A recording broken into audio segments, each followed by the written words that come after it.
when I was about 17, I told my parents that Catholicism was not answering my questions anymore. My mom was a very devout Catholic, and we went to church every Sunday, but I was like, it was in Latin. And then the Mass was in Latin. And so I didn't understand anything that was going on. Anyway, but I read the Bible, and, I believed in Jesus. I loved Jesus. But the questions that I had weren't being answered. Like, I'll give you an example. Okay, we were supposed to go to confession, right? Well, I was a kid. What was I doing that was wrong? I wasn't a bad kid. I wasn't a, delinquent or anything. And so I would go to the priest and I would make up story. Well, because I'm supposed to go to confession, right? Now, is that absurd or what? That was one thing, was, why am I having to lie about the things that I'm supposed to do? And then I get this penance, like you're supposed, so many Hail Marys and so many Our Fathers and all that kind of thing. So anyway, it didn't connect with me. And of course, the Mass being in Latin, I had no clue. So I was not getting anything from it. So it wasn't touching me. It wasn't connecting with me. So I told my parents, Catholicism is not answering my questions. And my dad was an agnostic. He said he was an atheist, but he was really an agnostic.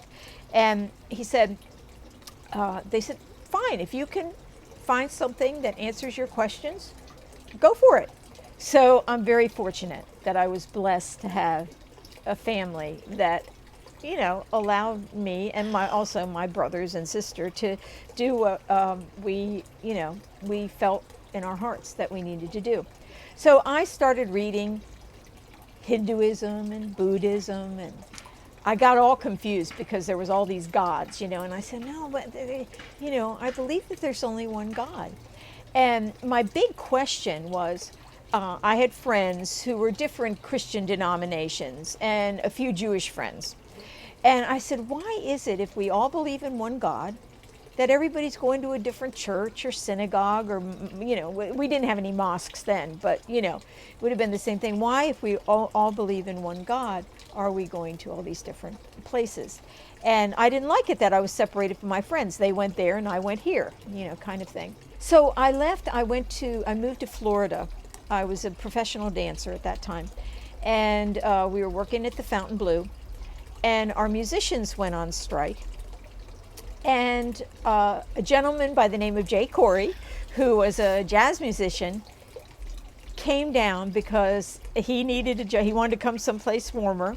And he filled in for our musicians who went on strike. So he was not a Baha'i, but he knew about the Baha'i faith. And he didn't become a Baha'i because he felt he wasn't good enough.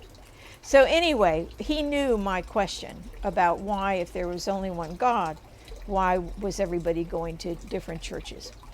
Why was there this division? So he said, I think you should go to a Baha'i fireside. And this is a meeting where we gather and people can ask questions. Somebody gives a presentation. And I was very shy around people I didn't know. And I said, no, you go and you come back and you tell me what happened, okay? And so he did. He came back and he gave me this pamphlet. When I looked at it, I said to myself, oh my God, that's it. That's the answer to my question, because they're all one and there's no division. Man has made the division, and because we don't like to change, we don't feel comfortable with, something that maybe we have to do that's different or harder than we had to do before. And so we started going to firesides every Friday night, sometimes every Saturday night. They had Sunday classes, and It's a meeting where somebody might give a presentation on a topic with the Baha'i viewpoint, and then people are free to ask questions and, you know, have a conversation about it. And so it's a very open, very warm and friendly kind of event. Okay, and something to look forward to, and they're regular. And even now, like, we have our firesides on Zoom, you know, which is great, you know, so we have that opportunity to get together, even though physically we can't get together at this period of time, that we can see each other on Zoom. And it's really reassuring, because I think that, you know, we're told in the Baha'i writings that this is the day that all the religions have been waiting for. So the return of Christ is the big thing for our country, because we have a predominantly Christian country. We're in a time where it's pretty dark, and that's when the manifestations or the messengers of God appear to mankind, because man has turned away. And if you look at civilization, this is what happens when a prophet or a messenger of God comes. The civilization takes time, because first they're persecuted, rejected, and so on. But then it starts to spread and touch people's hearts. And then you start to see great discoveries and inventions, and civilization rises. So we see the rise and fall of civilizations. And so this is what Toynbee talked about in his books, the rise and fall of civilizations. So this is another time. And if you look back in history, in the 1840s is when the Bab and Baha'u'llah presented their message to the world. This was a time of great fervor and looking for the return of Christ, or the fifth Buddha. They were all looking.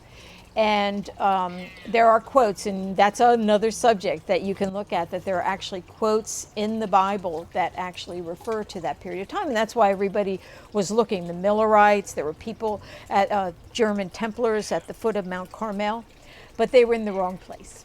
They were in the wrong place. So the Bab appeared in Shiraz in Iran, and Baha'u'llah in Tehran. So their message is the same as the messengers of the past. Be kind, be loving, be trustworthy, you know, be truthful. All these spiritual teachings are the same, but the social teachings change because mankind is now in a different place. So whereas, for example, Christ said, or Moses said, an eye for an eye and a tooth for a tooth, right? They lived in the desert. There were no penitentiaries. There was nothing that they could do to protect themselves from people who were criminals.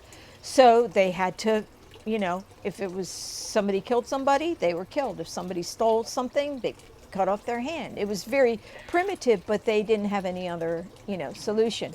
Then you come to the time of Christ, just as an example, and you now have courts, you have judges, and you have a system where if you know, somebody commits a crime, you can take them to court, you know. And so it changes. It changes as history progresses. So now we see, you know, so there I was, and I think immediately when I saw this was my answer. And I don't know the answer, you know, because everybody has a different path, and sometimes something might happen that makes you ready, you know, some situation in your life that doesn't maybe make you convert, but puts you on the path, okay. You know. So, but I do believe that there's an alignment that happens when people are looking. I think God gives us answers to, you know, and if we ask for something, what is it in the Bible, you know, ask and you shall receive, yeah. You know. So I think that if you're not on a search, then it probably wouldn't happen. But if you are on a search, then there's no conversion, there's you just on your path. And so I don't know enough people to say, you know, how they became a Baha'i. I think over years I've started to realize how everybody really does have their own path, and their own way, and not everybody is searching. Or they may be searching and they don't realize they're searching, because how are we taught? Our teachers tell us, our parents tell us. They don't have us, and one of the principles of the Baha'i faith that I think is important is independent investigation of truth. So if that's something that's instilled in you as a young child, that you're free to investigate, then you do that. But I think our society, I don't know, and I know other societies as well, they don't encourage that. They encourage people listening to what's been told to them. And then, yeah. So that could be a part of it. Are they as children given the opportunity to find answers, to ask questions, because exactly. My dad, bless his heart, and bless my mom, and my dad has passed on, and that's why I started this book, because I wanted to share with people, and I used to tell him about the concept of progressive revelation, that every so often a manifestation comes and shares a message with the world for their social benefit, for their building of a new society. And he liked that. He would ask me to tell him about it. He'd say, hey, tell me about that progressive revelation. and he said, that makes sense. Yeah, that makes sense. It's logical, because it's when we say that our religion is the only religion, we exclude people, and the Baha'i faith does not exclude anyone. We include everyone. And this is what the world needs now. We don't need to say, you have your God and you have your God. No, we've been told from Abraham on that we know of that the teaching was there's only one God. It changes as history progresses. So now we see, so there I was, and I think immediately when I saw this was my answer, and that's when I became a Baha'i.